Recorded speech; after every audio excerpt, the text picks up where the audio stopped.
All right. Good morning, good afternoon, and good evening.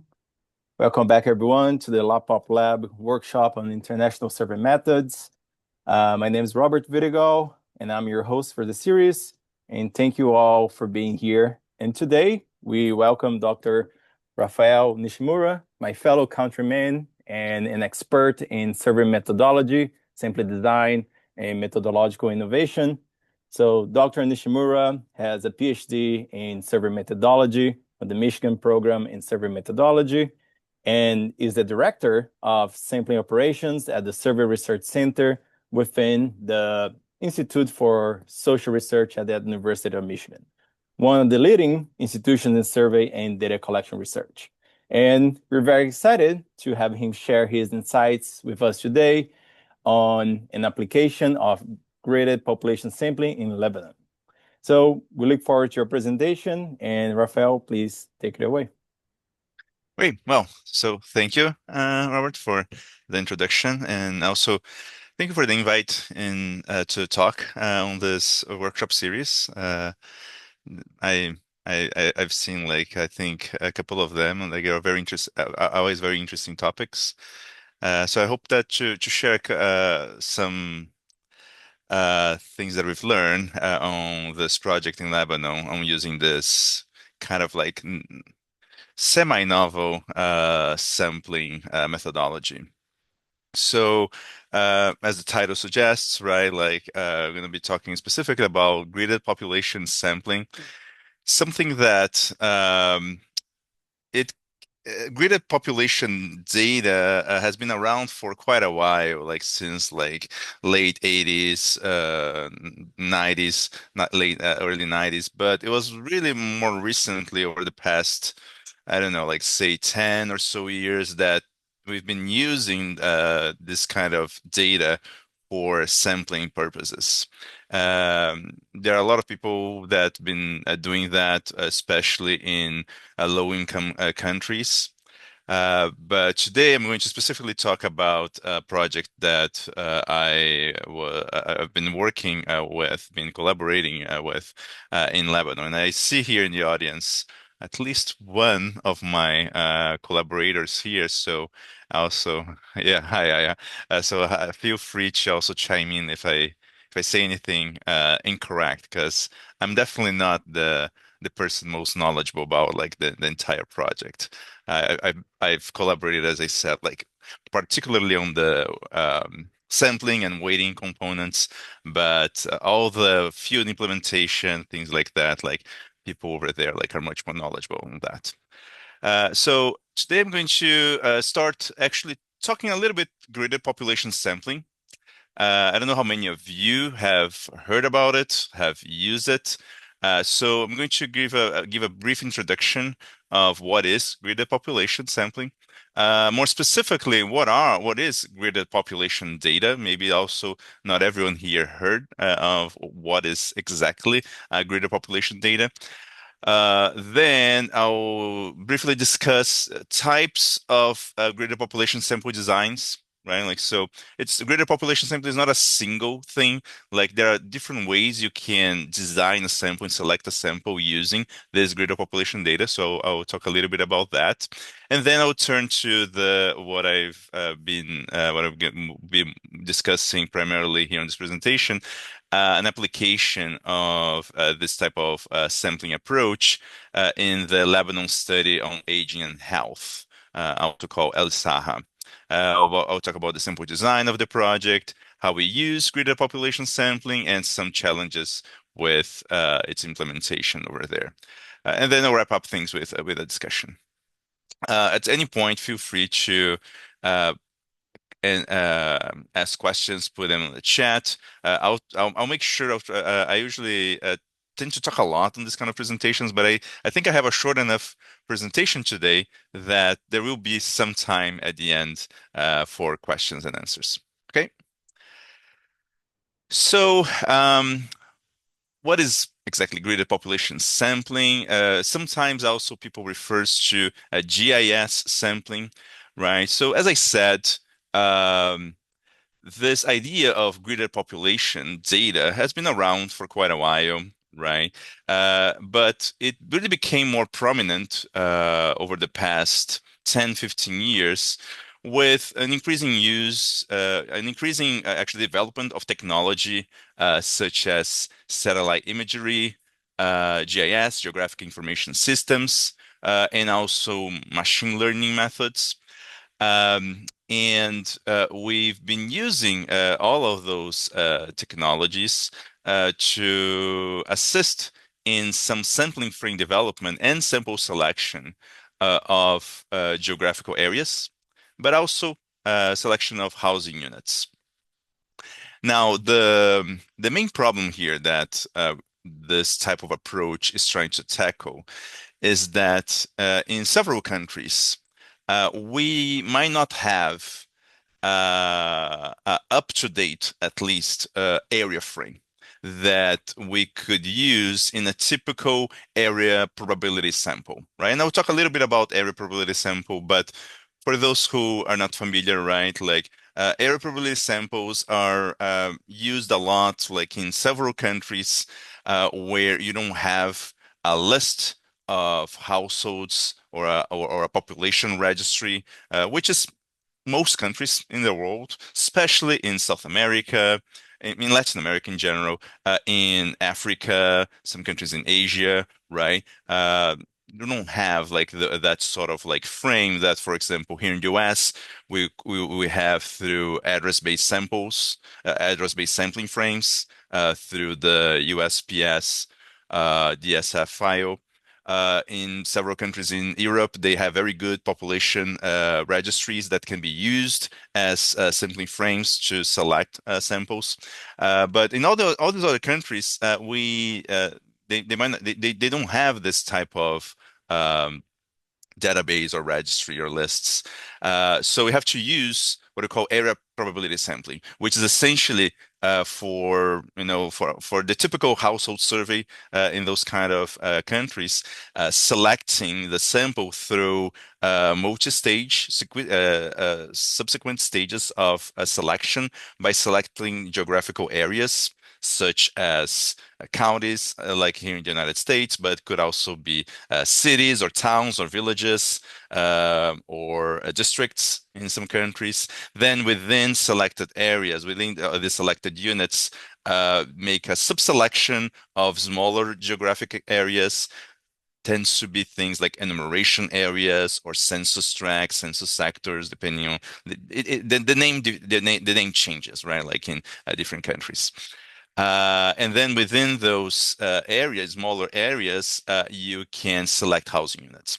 Now, in order to do that, you still need to have somehow a frame of areas, a frame of cities, districts, towns, villages, things like that. And ideally, you also would have some information about those units, those geographical units, right? Uh, Primarily what's the population size of those units or number of households, right? In order to assist on the sample selection of those units. Now, in various countries, we might not have up-to-date uh, data that could be used as area frames. Um, and that might be because, especially for smaller geographic areas, right? Like maybe they have data for states or districts that are like this kind of like larger areas, but maybe not for those smaller geographical units, like census blocks or enumeration areas. So this idea of greater population sampling is quite interesting for this kind of countries because they can provide estimates that are uh, up to date, right? At least more frequently than, for example, census that in some countries may happen every 10 years, every 15 years, 20 years, right? And it can be sometimes even more accurate than some of those census data. Um, Now, this can also be particularly important in countries where there is like a high migration rate within the country, where like you may have census data from, I don't know, 5, 8, 10 years ago. But since then, the population moved a lot, right? It's important to have like up-to-date data for those kind of like geographical units to make the selection, right? Another use of this greater population sampling is on the selection of housing units. In area probability sampling, we would typically conduct in enumeration areas in those like smaller geographical areas, field listing. We would send field staff to those selected geographical areas, and they would enumerate all housing units in that area. Now that can be a quite costly operation. Time also it takes a lot of time to do that sort of thing. And with greater population sampling, you might be able to replace that. You might be able to work with certain designs that you might not need to do a full enumeration of the housing units. Um, that that advantages because it may have impacts on the accuracy of the the lists that you may or may not need. Time and cost for sure is a big component here, right? Like it's way less costly and way quicker to conduct some sort of household selection if you don't need to have field listing.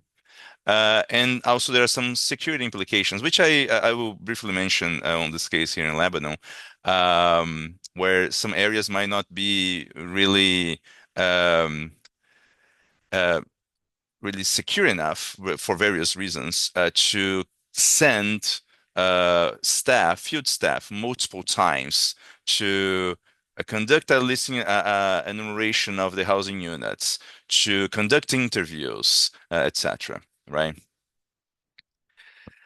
And I've been talking about, right, like this contracts of area probability sampling and greater population sampling. So here is an example of that, right? Like, so I'm illustrating here. I'm taking actually this from a paper by one of the main persons that really pushed this idea of greater population sampling, Dana Thompson. She's now in Columbia University. And she wrote various guidelines, various papers on greater population sampling. This is one of them. So, like, if you're interested in that topic, highly recommend reading some of her materials. She has a review paper on greater population sampling, overview paper, really good. I highly recommend. But she also has like a guideline, like there's a website that I'm going to refer to at the end of the presentation, where there are some manuals, guidelines to conduct greater population sampling. But anyhow, like I got this figure from this 2017 paper, in which she's one of the authors.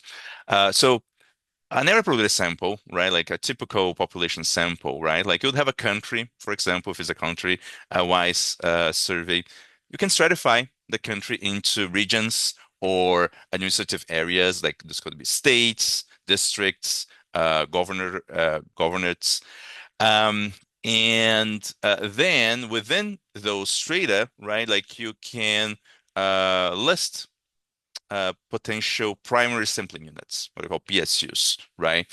And this could be like sub areas within these larger regions, right? Like, so here in the United States, those would be counties, but in some other countries would be cities or villages, right? That sort of thing. And then what we would typically do, we would select a sample of those primary sampling units with probability proportional to estimated size with PPS or PPES. And then within those PSUs, right, as I said before, we would eventually even make a subselection of smaller areas, enumeration areas, or census blocks, census tracts. The name varies from country to country. And then within those enumeration areas, you would conduct a house list enumeration of housing units and select a sample of those housing units, right? You can potentially also think of oversampling within those PSUs, urban or rural areas, depending on like what you're interested in your survey, right? Like that's a possibility also on this kind of area probability sampling. Okay.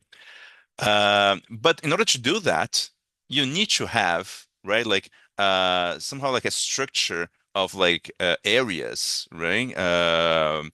Within, for example, this strata within regions, right? That you can have a list. You need to have a list of this primary sampling units, a list of this like uh, smaller but still relatively large geographic areas, right? To select on this first stage. In some countries, you may not have that, right? And you need to work with something to create that because primarily like this, for example, administrative areas here that are used for certification, they'll tend to be too large to be used as primary sampling units, right? You probably want to use something that is smaller than that. So here's where it comes as an alternative, the greater population sample. So the idea is that the start is still the same, right? Like you can stratify the country in regions, right? Like in administrative areas, like whatever is the type of unit that you deem important to stratify by. But then within the strata, what we would use would be like this kind of like grids, which are literally uh, you know square shaped like cells, essentially, that are overlaid on the map of the target area of the country, for example, right? And you have that like for the entire country or for certain areas that you select on a first stage, right? And I'll talk a little bit about next how this greater population data are formed, but essentially, right, like that's the structure. Like you have this artificial square shape like cells, right? You have a list of them. uh, you would have population estimates for each one of the cells, which you could use to then assist on the sample selection of a sample of those cells. And the sample selection can also be because you have an estimate of the population in each one of them with probably proportional to size. Could also be at random, right? Could also oversample cells in urban or rural areas, right?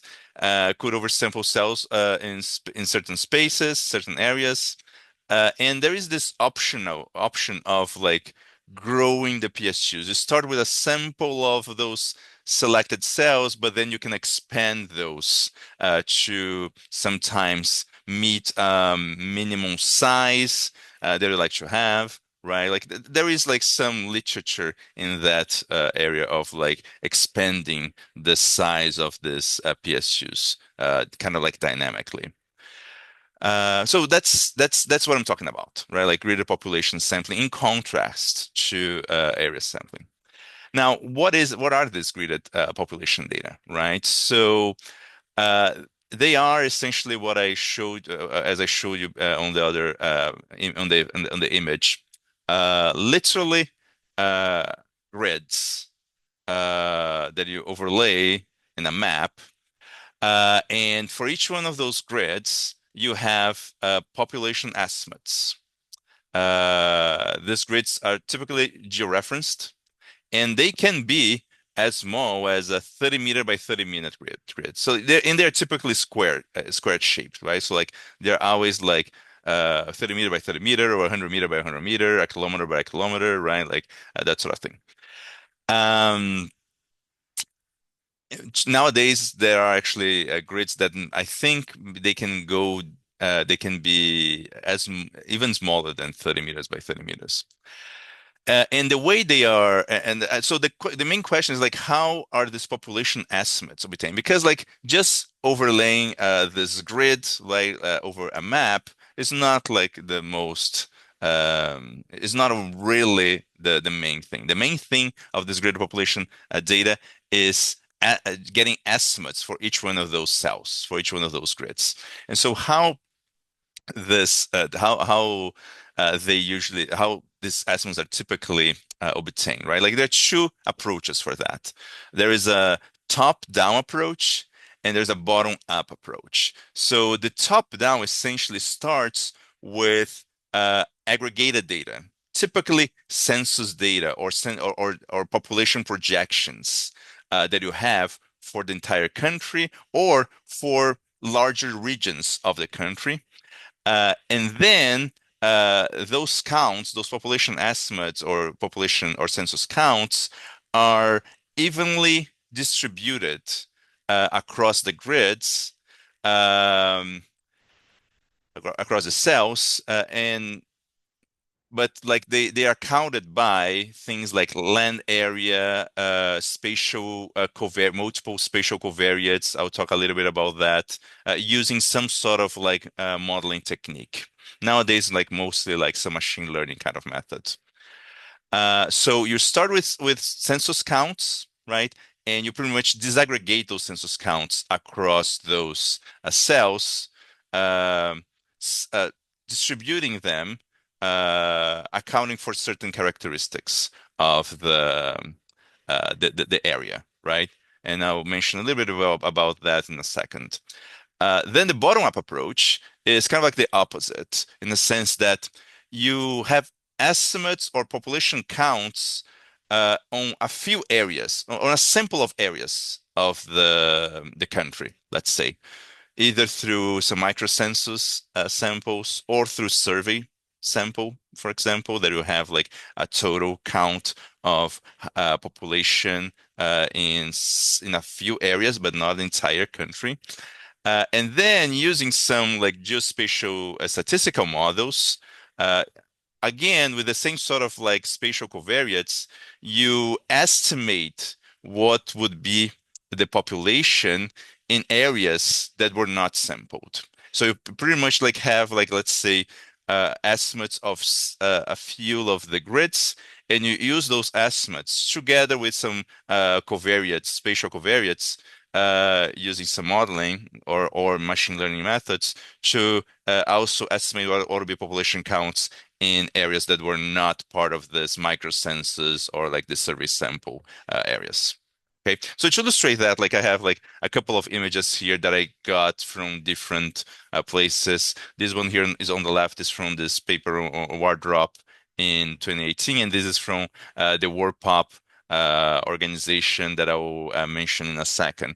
But both are kind of like telling the same story, right? Like the top top-down approach here, right, starts with census population counts or population projections, and you use some geospatial covariates. Now, what are these geospatial covariates, right? Like this could be things like what's the land covered, such as like what is like urban areas, rural areas, what are forests, what are like water, like natural kind of like things, right? Um, could also use a lot of like this models use nighttime lights, right? Like where satellite imagery that like you see how much nighttime you have in certain areas, and like the more light nighttime light you have, more evidence you have of like denser population, right, in those areas. Could also use building footprints, right? Like nowadays, there are many sources for that, like using AI assisted mapping. You can also, they also use like roads, elevation data, climate, infrastructure. So like all of this kind of data are used as like geospatial covariates so that putting together this population census counts, this geospatial covariates, like in some sort of modeling approach, right? They disaggregate the population census counts to the gridded population, right? And they come up with estimates for each one of these grids. Uh, so, and then here's another way to show it, right? Like you have like here the estimates for administrative units, not estimates, population counts, let's say, or estimates could be population projections for administrative units. And then from this, you kind of disaggregate into this smaller grid cells, right? Using the sort of modeling that I was referring to, or the bottom-up approach, right? Like again, you have now you don't have like counts for the entire area for the entire country, for example, but you have for certain areas, right? Through, say, microcensus population counts or through even survey samples. And then using the same sort of like geospatial covariates that I mentioned before, you come up with predictions of what will be the population on these areas that were not part of the microcensus, right? Like these grids, they were not part of the microcensus. So again, you start like on the bottom-up approach. You start with a population counts on a few locations here, and then you extrapolate those counts using this geospatial modeling to all the grids that you have in the target population. Okay. Uh, and so now where do you get this data, right? Like, do you have to come up with this model yourself? So like there are quite a few organizations providing this type of data set. So I'm putting here like kind of like mm, the main kind of like gridded population data sets available out there, right? Like there are like five listed here. Each one has like different resolutions for the grids, maximum resolutions. So like this, the greater population of the world, the GPW, has grids up to 1 kilometer by 1 kilometer, same as Landscan. WarPop, the organization that I was just mentioning before, has grids up to 100 meters by 100 meters. Pretty good. Meta has also its own kind of like data set. They actually have even smaller, higher resolutions, 30 meters by 30 meters.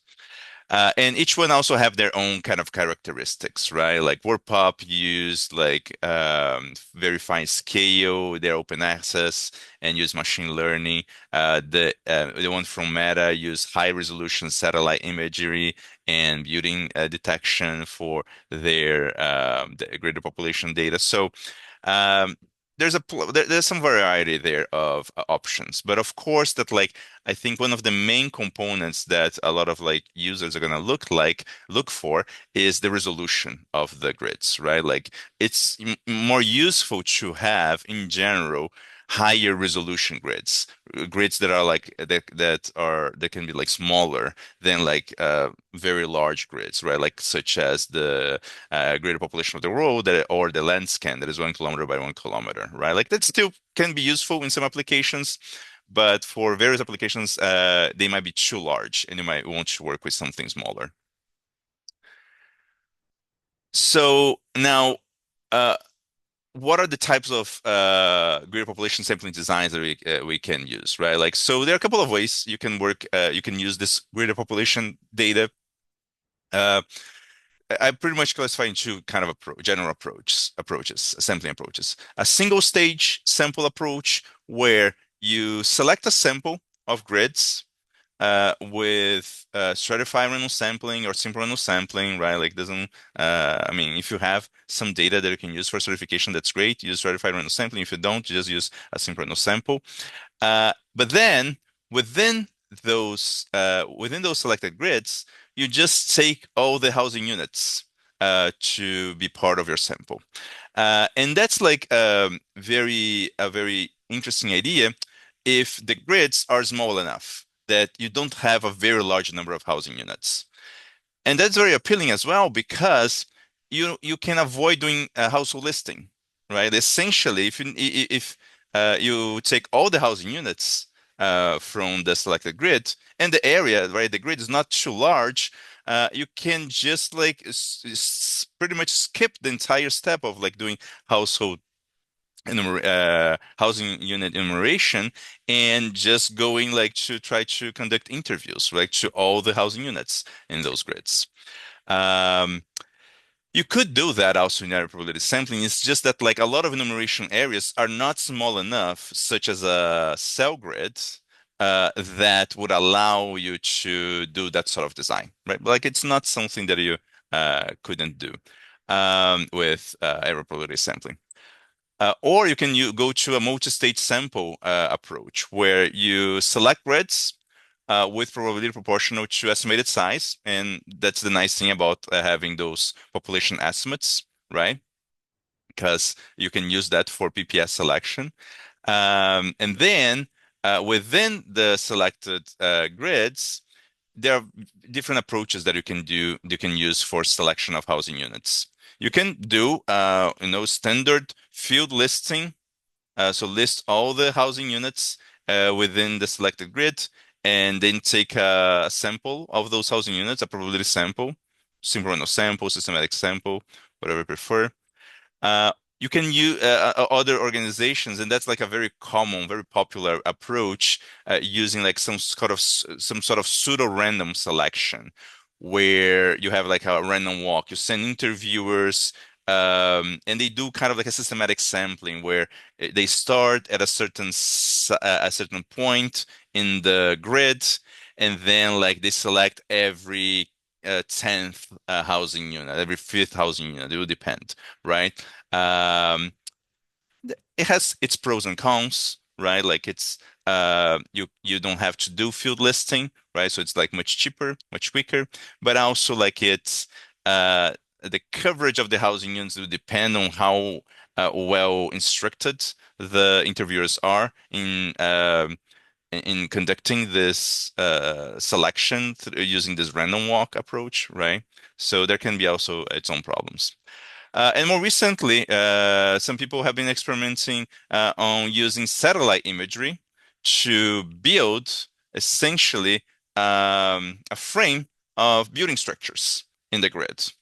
Um, and then taking a random sample from those buildings. This tends to work better in more rural areas where like it's very the the it's very clear, right? Like what's the building? Like a lot of a lot of housing units in rural areas are not multi-unit buildings, right? Like we have apartment buildings in urban areas, right? So I've seen application of this kind of thing more in rural areas than urban areas. But again, with the development of imagery classification techniques, also satellite image getting higher resolutions, and many other things happening like on this side of the technology. Um, it can potentially be used also for urban areas, either now or in the near future. Okay, so now let me turn into the study that we really use this technique, right? Like, so this was the Lebanon study on aging and health, or LSAHA. It is a population-based longitudinal cohort study interested in looking at dementia and aging in Lebanon. So the main objective of the study is to examine the drivers of cognitive decline in older adults. And by older adults here, the definition is 60 years or older in Lebanon. So for that, we use a probability sample of older adults from an urban and a rural region in Lebanon. And so, like, it was not in the entire country. It was specifically in for the urban area, the city of Beirut, the capital city there, and district of Zahle as like the rural area. So this is like Lebanon, right? Like, and just to illustrate what I'm talking about. So, part of their collection was here in Beirut, right, like capital city, and Zahle is located here on this other side of the country compared to Beirut. Um, okay. So what was the sample design that you used for El Saha? It was essentially a multi-stage sample stratified by area, and here the area is Beirut and Zahle. So Beirut and Zahle kind of like function as two separate strata. And we actually use slightly different sampling approaches in Beirut and Zahle, which was an interesting also application. In Beirut, because right, like Beirut's like very urban, like condensed, uh, um, densely populated area, we were able to use a two-stage sample there, where in the first stage we selected systematic sample, equal probability systematic sample of grids or groups of grids, and I'll talk a little bit about like why do I say groups of grids, and those were implicitly stratified by religion and socioeconomic status, where like we were able to kind of classify depending on the location of the grids, right? Like what is the religion like that is more prominent on that area, and also what is the average socioeconomic status like on that area. So we were able to actually kind of like create this stratification. But then on the there's a typo here. The second stage essentially involved screening all the households in the selected grids. And so we screened for adults 60 years or older, right? So the areas were small enough, and I'll talk a little bit about like the size of the areas that we were able to just take all of the households within the selected grids. Zachle uses slightly different design. As you could see, Zachle here is like a much larger area than Beirut. Beirut, like it's pretty compact. Zachle looks almost like a district. It actually is a district. Sorry. So we use a three-stage sample approach there, where on the first stage, we selected a sample of administrative areas. So these are like smaller areas within Zachle. Um, and we select them with probability proportional to estimated size, where the size was essentially as computed by aggregating the population of all the grids that formed that administrative area. And again, we were able to implicitly stratify those administrative areas by religion and socioeconomic status. On the second stage, within the selected admin areas, we selected a synchronous sample of groups of grids, right? Grids. And then on the third stage, same thing. We screen all households in the selected grids for adults 60 years or older. Then finally, once we were in this on the households and we identify a household that contain at least one eligible adult, 60 years or older, if the household had more than two eligible older adults, we selected two at random. So that was like essentially El Saha simple design. So how do you use greater population in El Saha? And why did you use them, right? So first and foremost, in Lebanon, we did not have a sampling frame available to do an area probability sample.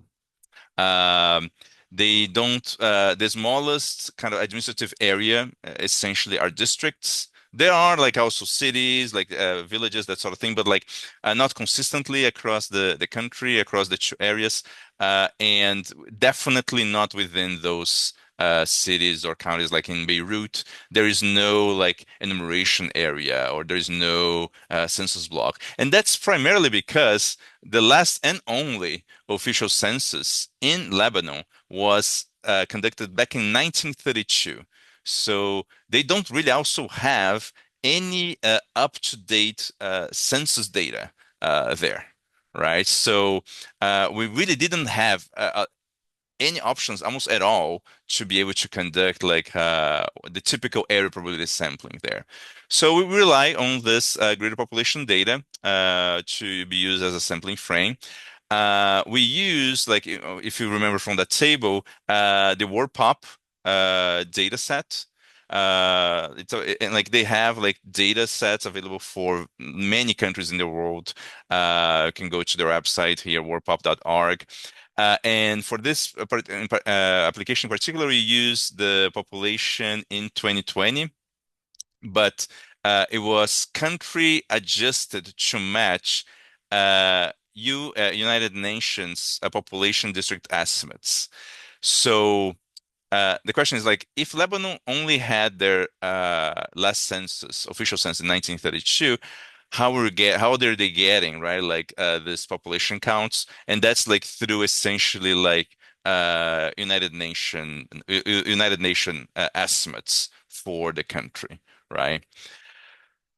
So these are population projections. They're not census counts that they were using. Now, one thing that attracted us from WordPop is that they have grids available at a pretty high resolution, 100 meters by 100 meters, with estimated population size. So that was like small enough for us that we thought it would be worth using as like a sampling unit for this application, for the sampling application.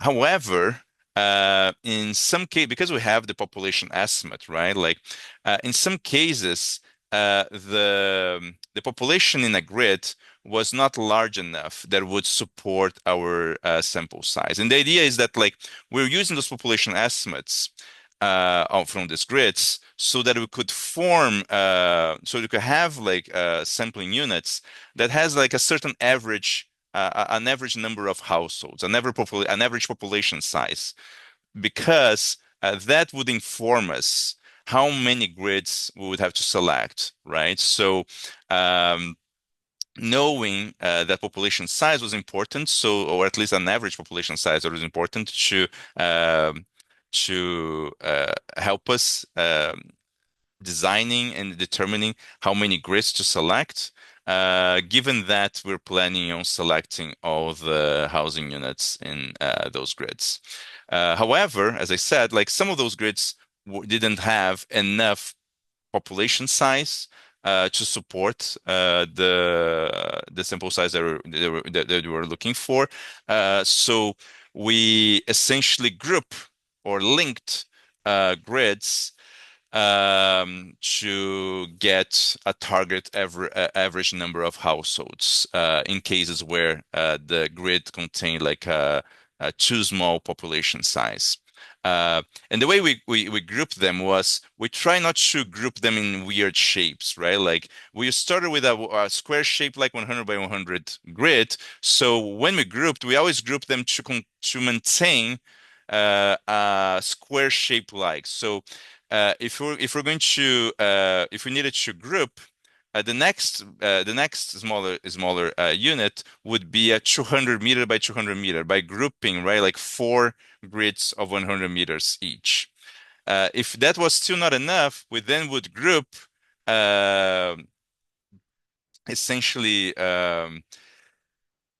16 grids to form like 400 meters by 400 meters grids, right? Like so we have like essentially these three sizes of grids. 100 grids by 100 meter by 100 meter grids, which is the original data that WordPop like was forming. Then 200 meter by 200 meter, and then 400 meter by 400 meter that like we essentially form by grouping those grids. And I'll show you in a second what it looks like, but this is what it looks like the map of the entire country with those grids, with the distribution here of population, high to low population. And so you see, like this area here is where Beirut is located, of course, right? Like there's a lot of black here, which is like essentially unpopulated areas. But let me show you actually. Let me now turn here to a map. Here, yes, there we go. Here to show you what it looks like in our application. So here is a map of Beirut. I'm already overlaying here the grids, right? And like I'm gonna zoom in now, and you're gonna see that like there's a lot of like this square shape. I hope you can see it. There's a lot of like this square shape cells here, right? Like on the middle, which is like where like there's a lot of like if I remove the grids here, it's a lot of apartment buildings, right? So like this is most of them like contain a large enough population that we didn't have to group them. But as we go, for example, here towards the north of the city, right? You see like now this larger grids here. These are like this is like a 200 meter by 200 meter grid where we grouped four of them. And here's another one. There's a 400 meter by 400 meter where we grouped like 16 of them, 4 by 4 here, to form like a grid with a certain size, right? And this is by the way, like just like a map that we created. Like we click on the map, there's a population, for example, the estimated population in each one of these grids, right? So this is Beirut. This is how the grids look like in Beirut. And we have a list, right? Like all of these grids with the corresponding population size that we use to select the sample of grids. Then let me show you Zachle here. So Zachle here, you see like it's a much larger area. We actually selected a sample of as I said, administrative areas to before selecting the grids, but just to have an idea here, right? Like these are the grids, like in Zachle, because it's so sparsely populated, right? Like certain clusters will have like the 100 grids by 100 grids, but most of them are this 400 meters by 400 meters. These larger ones here are the 400 meters by 400 meter grids, and a lot of them, as you see here, they have like a population of zero, or estimated population of zero, right? And that's like another one of the challenges that we have to face. So let me go back to my presentation and wait a minute, it's here and talk about some challenges in the implementation, right?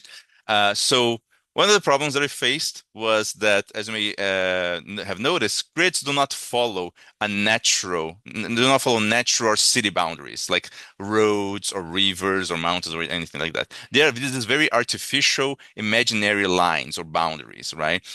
So in the field, it's kind of like difficult to identify the boundaries of the grid.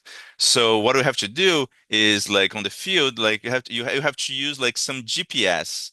You have to use some mapping application with GPS, but to be able to make sure that you are always within the boundaries of that grid, because there's not a road or a river or like anything delimiting the grid, right? Like which can be like challenging. And another problem is like when and I will show an example of like a buildings crossing the boundaries of the grids, right? Like crossing multiple grids. Let me show you an example here, right? Here is like a grid in another area in Lebanon, where you see here like there's this building here, right? Like there's crossing right over. This is the selected grid, but this building is like I don't know, 2/3 of the building is inside the grid, but like a third is outside the grid. There's another building here, right? Like it's almost entirely is inside the grid. No, here. There's one that you can't really tell whether it's inside the grid or not. There's another one here. So the way we solve this problem, and there are different rules to, oops, let me go back to my slides here. There are different rules to solve this problem. The way we solve this problem is to use a rule that if the entrance of the building is located inside the grid, then the building belongs to that grid. If not, belongs to another grid that was not selected in the sample.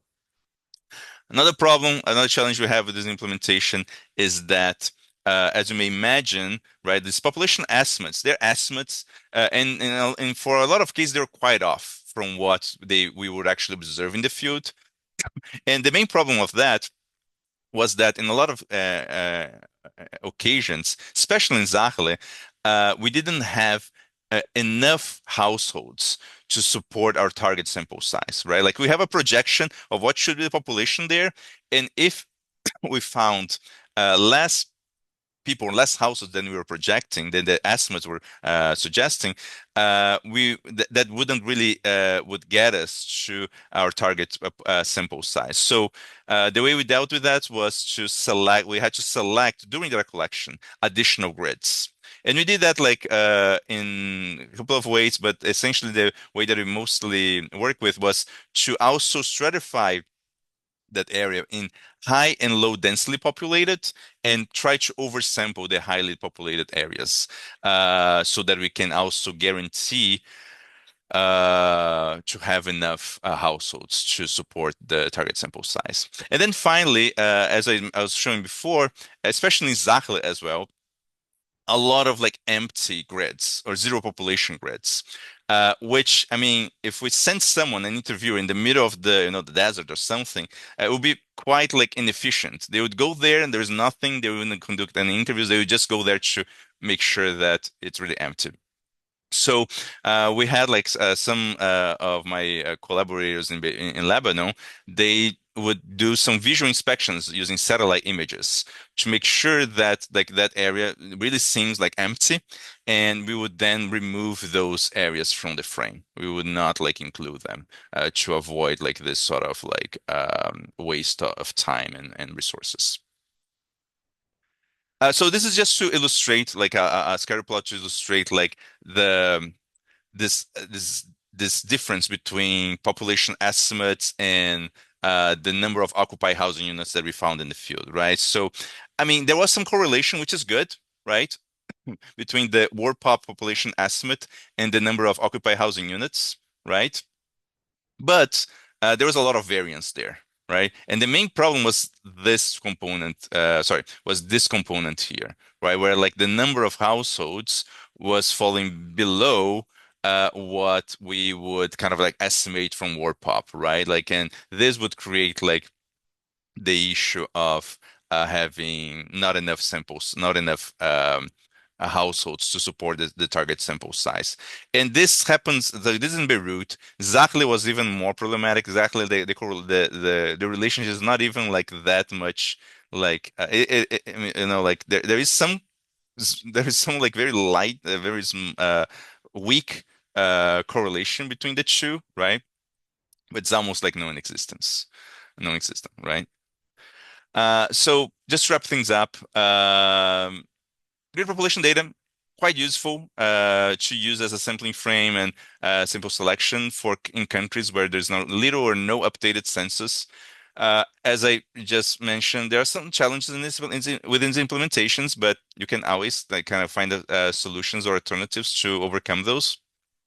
And there's some recent and future developments that I'm really excited for this kind of a methodology. So recently, some organizations have been providing grids that follow natural boundaries. So, like there is something called Grid Easy or Free Enumeration Area provided by like a platform called Grid Sample. I listed here, where they already form grids that follows like roads or natural kind of boundaries. So like that's really important because then for the field it's going to be much easier to detect the boundaries of the grid. There are some other developments being done, like AI assisted mapping and building detection to get higher resolution grids, dynamic population models that accounts for seasonal migration, daytime population displacements in crisis, and even near real-time population in places where you can integrate cell phone data. So if you're interested in the topic, there are like a couple of sites here that I think it's worth taking a look. They would provide like interesting resources and references. This gridpopsurvey.com provides some a very interesting, a very good manual for practitioners who wants to use that. And gridsample.org provides like a platform for you to select actually select this gridded population samples. Okay. So yeah, I'm sorry I left only 5 minutes for questions, but um, feel free to also shoot me an email if you have any questions later on. I'm always happy to answer any questions you might have. Thank you. All right. Thank you very much, Raphael. We have a couple of minutes for questions. So if folks want to just open their mic, type in this chat, please feel free. Raphael, Michael Robbins, thank you so much for this presentation. I know we've talked about this a bit in the past, but I was just kind of curious in terms of Zahle, I can see how this works, but I'm thinking about trying to do this in other areas of Lebanon. We've struggled with this a bit in the mountainous areas where, say, the entire village is located along, say, one road, basically, just because of the geography. I mean, how realistic is this to do for a nationally representative survey, basically, instead of just targeting two areas like Zahle or Beirut? in terms of that? Would you just take the construction of these grids to basically follow the path of that road? Or, I mean, how would we think about implementing that? I'm just curious for the Hmm. generalizability of this across the country. Thanks. Yeah, thank you for your question, Michael. Good seeing you here. Um, so I mean, for a national sample, right? Like, of course, that like I think the first thing you will probably think is like not to obviously select the grids as primary sampling units, right? Like, I would most likely use a higher level geographical unit or administrative unit as a first stage selection as a primary sampling unit. And then, like, so it could be those administrative areas in Beirut, for example, in Lebanon, for example. And then similar to what we did in Zahle, right? And then from there, select a sample of grids. Now, the problem you're saying is that, like, in some mountainous area, right? Like, pretty much the entire village is located right like, within a road, right? Like, yeah, I mean, in that case, maybe greater population sampling is not as um, effective because, right, like you will just be concentrated like in a small or like a very narrow kind of like a location of the area. Um, and one thing that I didn't mention, right, but like greater population, this type of approach doesn't have to be used uh, it doesn't have to be the only approach you use for your for national samples, right? Like that could be an approach in some areas where like it makes sense to use that, like areas that are more spread out, and like having a sample that like you want to have some geographical dispersion, but it's still some clustering, right? Like might be desirable. Whereas like in a village maybe like that is not so much spread out, you might be able to just focus your data collection in a few, like segments of that road. You might use another sampling approach. You might want to uh, say create your own kind of like units using satellite image, right? Like in like just like chunks of like that segment, that road segment, and um, take all or a subsample of housing units in a sample of those. So essentially, I guess my idea here is that like I wouldn't only use a greater population sampling in a country like that, like in a national sample like that. I would use greater population sampling in areas that it make more sense to use that.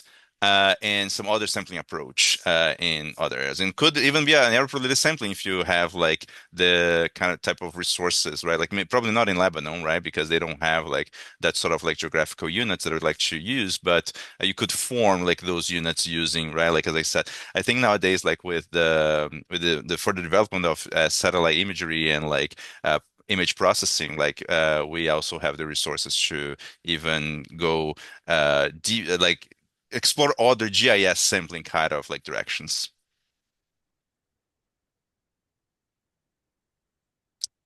Chat, Um, yeah. No. Okay. yeah, I want to make a quick question, Raphael. For researchers new to this method, you talk a little bit about the challenges. So what's one problem or issue that they should make sure to avoid? One problem they should make sure to avoid. Oh, Yeah. I haven't thought about that. Let me think this. So one thing that I think it's quite common on this type of methodology is uh, I like to use creativity in a lot of things, right? But sometimes I feel that like people get too creative in like Mm. selecting their samples. So especially on this idea of like GIS sampling. So for example, I've seen some applications where of GIS sampling more general, where they select random points in the grid or in the area to select the housing units, and then like within those points, they kind of like uh, draw what do you call an area like a circumference, right? Like around that point, and like capture all the units within that circumference. Now that's problematic because, like, right, if you're just getting random points, there can be overlap, and like I mean that can be very complicated to calculate selection probabilities on that sort of design. So I think my suggestion is like see this kind of like resources like this greater population data as like another resource to implement the sampling strategies, the sampling, the sampling approaches that we would in other when we have other kind of like resources. So essentially, I guess my recommendation is like follow the sampling uh, the sampling approaches that we typically follow, right? Like and that's why I have that slide on like what's the sampling, what kind of like sample designs that you can kind of design that you can get like with greater population sampling. So follow the principles. That's the word I was looking for. Follow the sampling principles that we typically follow, right? Like just like your samples.